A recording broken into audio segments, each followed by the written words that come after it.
Mesdames et messieurs, bonjour, soyez les bienvenus dans Téléglise. Certaines multinationales suisses sont sans scrupules. Lorsque l'une pollue des champs et des rivières au Congo, une autre tout aussi connue n'hésite pas à vendre des pesticides toxiques, interdits depuis longtemps en Suisse. Des pratiques peu scrupuleuses qui ont incité en 2015 au lancement d'une initiative pour des multinationales responsables. Qu'est-ce que cette initiative et que contient-elle exactement? Je vous convie à en parler avec mes deux invités du jour. Alexia Rosset, vous êtes coordinatrice Église pour multinationales responsables pour la Suisse romande. Vous avez une fonction peu connue. En quoi consiste-t-elle exactement et pourquoi les églises s'engagent-elles en faveur de cette initiative?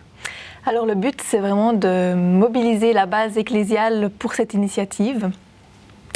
Et puis donc nous, on part du principe que l'initiative n'est pas un débat de gauche ou de droite, mais vraiment un débat de valeurs, de société, et que les églises ont également leur rôle à jouer là-dedans, notamment avec les valeurs de respect de création, de dignité de l'être humain qui se retrouvent aussi dans cette initiative. Dosité Mangandou, vous êtes coordinateur en Suisse pour l'association de la diaspora congolaise Eden. Parlez-nous de l'association Eden et dans quel domaine s'active-t-elle? Oui, Eden, d'abord, signifie Ensemble pour la délivrance de la nation. Donc, elle s'active pour la prise de conscience de la population congolaise, du peuple congolais, et de savoir qu'ils sont les seuls maîtres à bord pour leur destin. Pour que les choses aillent mieux, il faut qu'ils prennent conscience et qu'ils tiennent les choses à main. Et c'est ça qui fera qu'ils pourront sortir la tête de l'eau. Voilà, donc c'est ce que je peux donner un peu à quelques mots. Alors avant de poursuivre notre discussion, nous allons essayer de comprendre en quoi l'initiative pour des multinationales responsables est-elle importante. Nous vous proposons un film qui s'intitule « Ce que les multinationales nous cachent » et qui émane de la section française d'Amnesty International. Ce petit film explique bien la problématique. Aujourd'hui, la moitié des 100 premières puissances économiques mondiales sont des États. L'autre moitié, des entreprises multinationales. Entre elles, la concurrence fait rage. Si certaines mettent un point d'honneur à être exemplaires, ce n'est pas le cas de toutes. Pour produire moins cher, pour engranger plus de bénéfices, des entreprises n'hésitent pas à bafouer les droits humains. Mais, sur le grand échiquier planétaire, ces multinationales doivent composer avec les lois élaborées par les États. Censées protéger les citoyens, ces lois sont différentes d'un pays à un autre, plus ou moins strictes, plus ou moins respectées. Parfois, elles se montrent même plutôt conciliantes avec les entreprises. Tenez, ici un site d'extraction ou de transformation de matières premières dans un pays pauvre. La multinationale, via des filiales ou sous-traitants sur le terrain, bénéficie d'une main-d'œuvre très peu chère, de conditions de travail inhumaines et quasiment d'une impunité juridique. Au bout du compte, un enfant, une femme, un écosystème ou un peuple meurt. Et il est presque impossible de faire porter la responsabilité par la maison mère pour les activités de sa filiale ou de ses sous-traitants. Pourtant, c'est bien elle qui donne les ordres et centralise les profits. Alors, qui est responsable? Qui doit rendre des comptes? Si les règles sont contournables, alors elles ne servent à rien. C'est la jungle. Mais tout cela, vous vous en doutiez, n'est-ce pas? Dans ces pays où les multinationales n'ont aucune limite, les peuples luttent pour faire valoir leurs droits les plus élémentaires. Chez Amnesty International, notre combat, ce sont les droits. Quand ils sont violés par les multinationales, notre devoir est de le dénoncer et surtout de forcer les États à légiférer, à faire respecter les droits humains. Vous le savez, votre parole a un poids. Et c'est votre responsabilité que de l'utiliser. Car aujourd'hui, plus que jamais, des millions de voix réunies savent se faire entendre. L'opinion publique peut renverser des montagnes. En fait, vous avez le choix. Celui d'agir, d'être responsable, ou celui de ne rien faire, si ce n'est l'autruche. Mais sachez qu'un jour ou l'autre, dans la jungle, personne n'est à l'abri. Quelle est votre réaction par rapport à ce film, vous qui travaillez dans cette problématique, Alexia Rosset? Alors, une première réaction pour moi, ce qui me choque particulièrement, c'est le profit qui est mis en avant au-delà et qui domine les droits humains et vraiment de la dignité, le respect de l'humain et de l'environnement. Et puis, je trouve aussi très intéressant la responsabilité qui est partagée aussi entre le citoyen, entre le politique, entre l'entreprise. Je trouve ça aussi très, très important de pouvoir agir à chaque niveau. Et vous, Monsieur Mangandou, qu'est-ce que vous pensez de ce petit film de Amnesty International? Moi, en tout cas, il y a des choses qui m'ont interpellé, que je trouve, d'un côté, j'ai compris comment ça se passe, et de l'autre, c'est l'encouragement. Donc, dans le sens où comment les multinationales déjouent, parce qu'ils connaissent les règles et les droits, et comment ils déjouent, ils travaillent avec des autochtones. Et l'autre côté qui est positif, c'est de voir au moins nos voix comptent. Même une voix compte, mais si on les met ensemble, ça comptera encore plus. C'est ça qui me réconforte. Bon, alors vous parlez de ces multinationales qui déjouent les règles, voilà. Qui travaillent sans aucune impunité sur place. Donc c'est ce que vous constatez aussi dans le cadre de votre travail de coordinateur au sein de l'association Eden. Oui, dans ce que nous faisons, nous remarquons beaucoup de choses. Et puis, c'est juste pour ramener d'abord tout petit peu ce que les autres ne connaissent pas.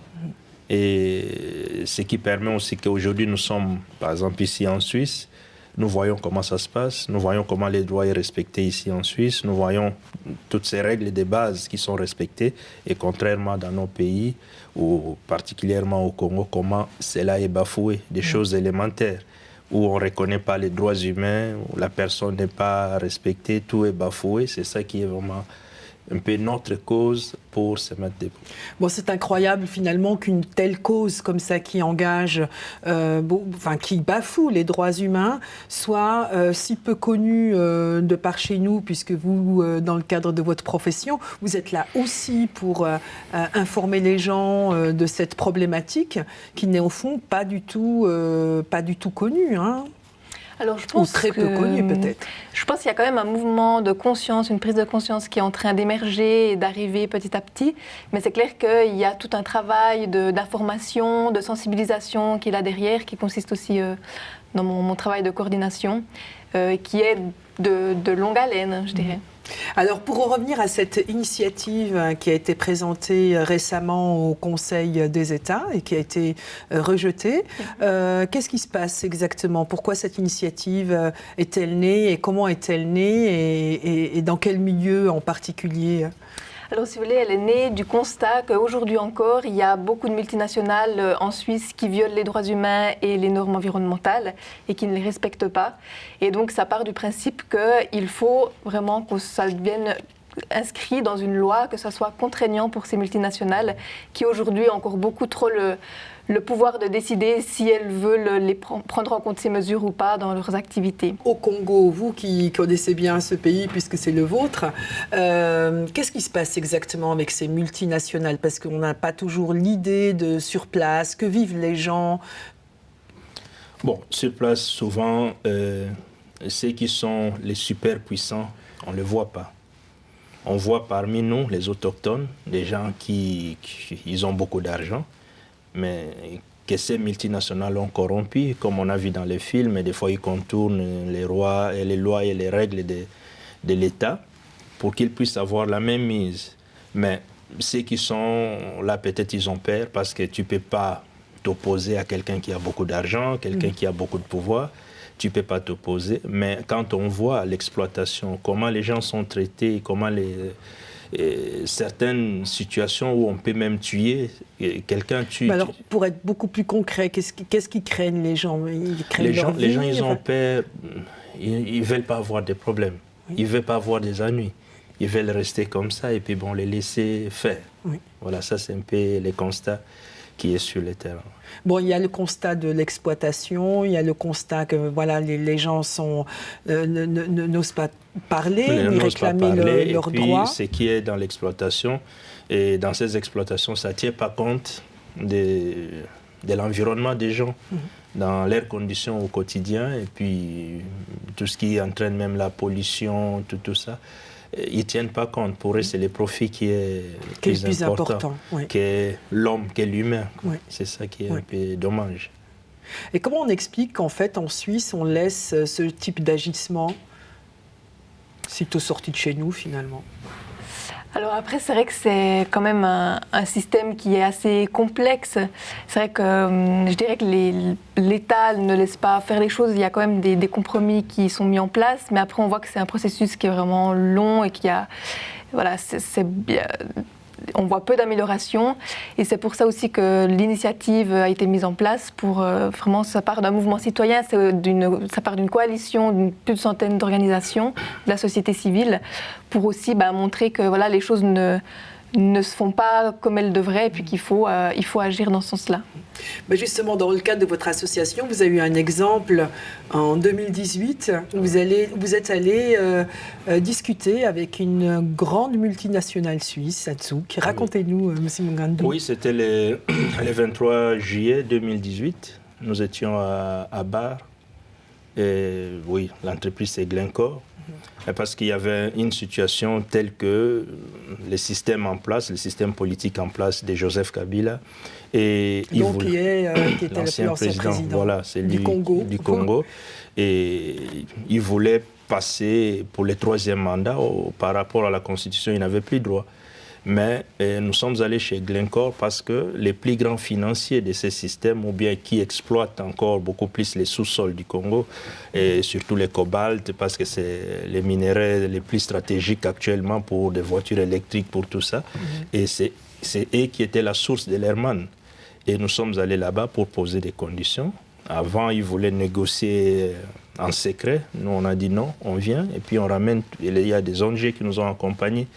Et nous avons discuté, et pour leur poser des conditions, que Kabila ne fasse pas le 3e mandat et qu'il ne puisse pas changer la Constitution. Bon, c'est ce qui a été fait.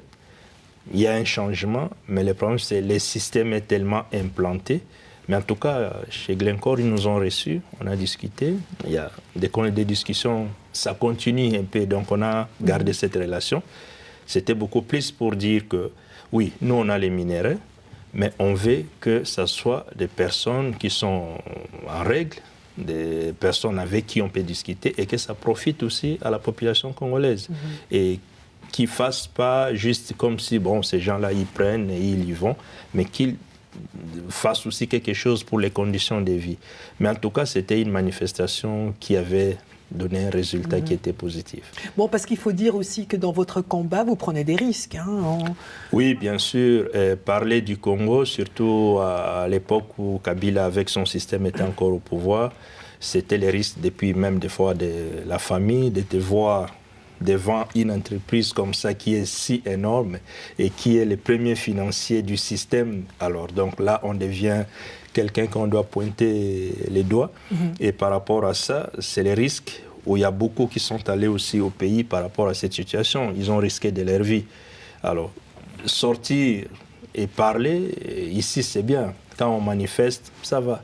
Mais au Congo, critiquer, parler, c'est pas facile. Oui. Mais c'est les risques. Mais il faut quand même prendre ces risques, pas si pour nous, mais pour des générations futures.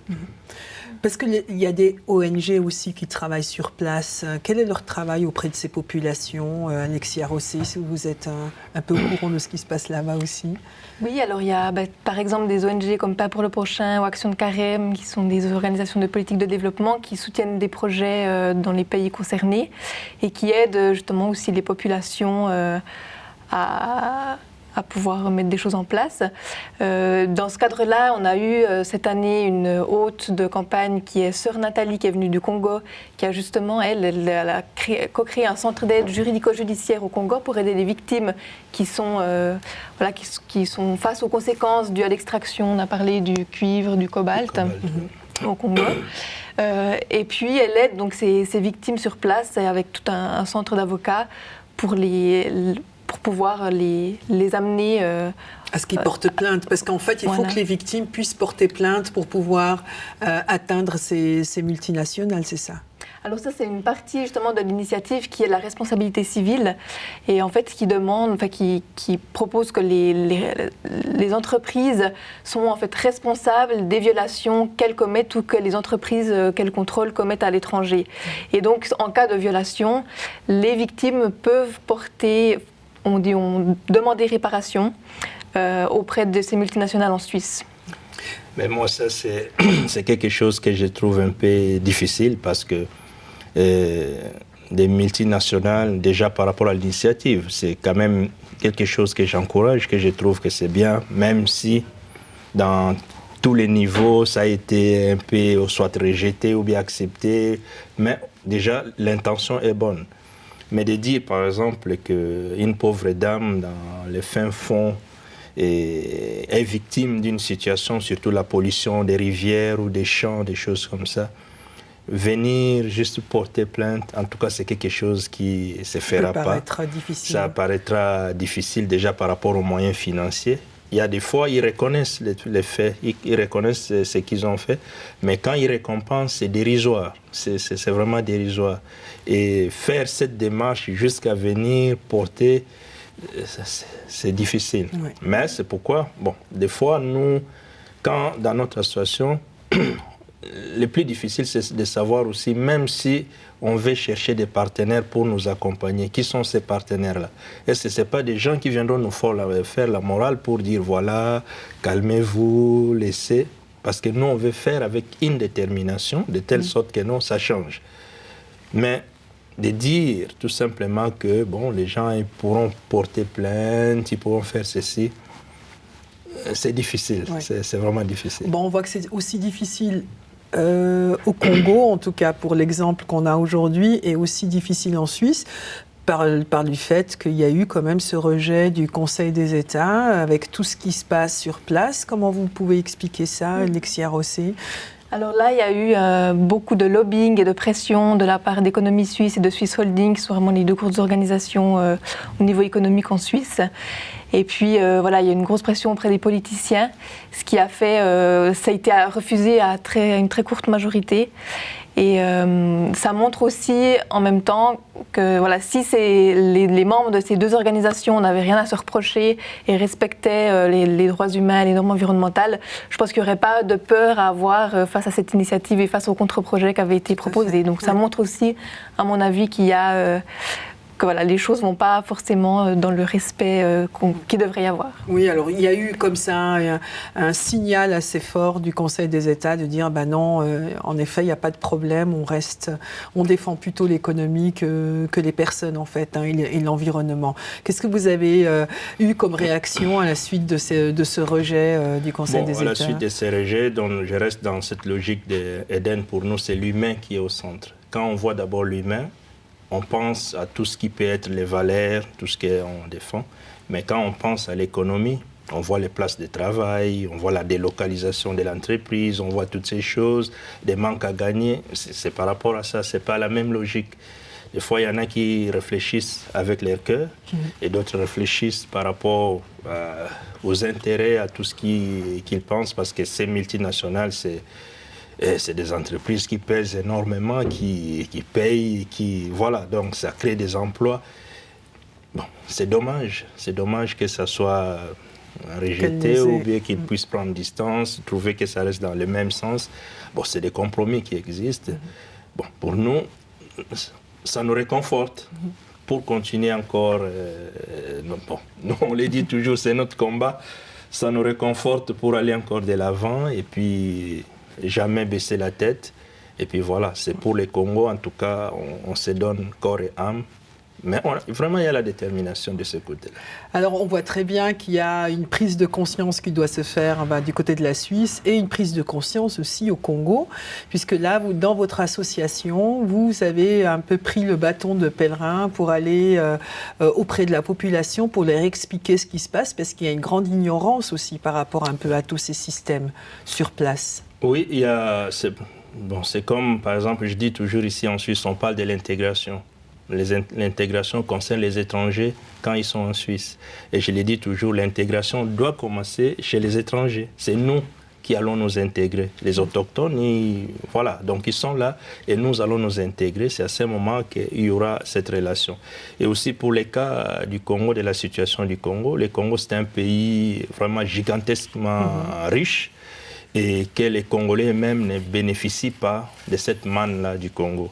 Et quelque part, il y a aussi notre responsabilité. La responsabilité, c'est peut-être l'ignorance, de ne pas reconnaître ses droits et certaines choses qui dépassent dessus. Mais le Congo a ses fils, a ses filles qui, au vu de tout ce qui se passe, nous avons compris, il y a un travail qui s'est fait petit à petit, le temps que ça prendra, de conscientiser la population, de leur montrer, voilà, c'est à nous. C'est à nous de défendre, c'est à nous de nous lever. Si nous ne le faisons pas, personne ne le fera pour nous. Et voilà, donc c'est un engagement que nous avons pris à bras le corps. Donc. Alors on voit très bien qu'il y a une prise de conscience des deux côtés. Et puis en ce qui concerne la Suisse maintenant, depuis le rejet au Conseil des États, qu'est-ce qui se passe avec cette initiative? Quel futur pour cette initiative encore? Ou est-ce qu'il y a un futur encore pour cette initiative? Oui, donc là, en fait, la balle a été relancée au Conseil national. Donc c'est à lui maintenant de décider s'il veut conserver ou pas ce contre-projet. Et puis la décision va repasser au Conseil des États cet automne. Et puis en fonction de ça, s'il y a un deuxième refus, eh bien, la probabilité est qu'on ira en votation en début 2020. Et puis si le contre-projet est accepté, là, le comité d'initiative peut encore retirer cette initiative. Mais là, vraiment, le schéma le plus probable, c'est qu'il y ait un refus et puis qu'on aille en votation l'année prochaine. Donc ce serait plutôt les votations l'année prochaine. Et puis alors, et vous, quel serait votre vœu finalement pour le pays qui est le vôtre par rapport à toutes ces multinationales, à cet État un peu corrompu, un peu beaucoup même? Bon, pour le moment, il y a quand même un changement. Comme je l'ai dit, Kabila n'est plus au pouvoir. Ça a changé. C'est Félix Etienne Tshisekedi qui est au pouvoir. Et quand bien même dans les votations, ce n'est pas les 100% qui votent un président, mais c'est lui qui est aux commandes. Mais il y a des signes positifs, il y a des signes d'apaisement, il y a des signes de donner la possibilité que nous, parce que certains d'entre nous ne pouvaient pas mettre pied au Congo. Mais en tout cas, à l'heure actuelle où je parle, je connais certains des nôtres qui sont déjà sur le terrain pour préparer. En tout cas, nous serons là d'ici... si le Seigneur le permet, et nous serons là au Congo. Il y a déjà des gages, il y a déjà des pas qui s'y mettent pour que nous puissions aller de l'avant. Et comme je l'ai dit, tout va commencer avec nous. Et on va mettre des ponts, mais quelle initiative soit rejetée ou que ça soit adopté, ce qui est le meilleur, c'est le premier pas, cette intention, parce que ça ne laissera pas ces multinationales inactifs, mais ils ont compris qu'il y a quelque chose qui a été fait. De ce côté-là, en tout cas, je dirais merci à ceux qui étaient à la base de cette initiative. C'est quelque chose qui est bien. Et avec la pression aussi des nôtres, il y a quelque chose qui peut aboutir. Donc on espère. Alors on voit très bien prise de conscience, responsabilité et un avenir peut-être meilleur pour les uns et les autres. Merci Dosité Mangandou d'avoir participé à cette discussion aujourd'hui et merci à vous Alexia Rossé. Alors, notre émission consacrée à l'initiative pour des multinationales responsables se termine à l'instant. Merci d'être resté avec nous. À tout bientôt dans Télé-Église.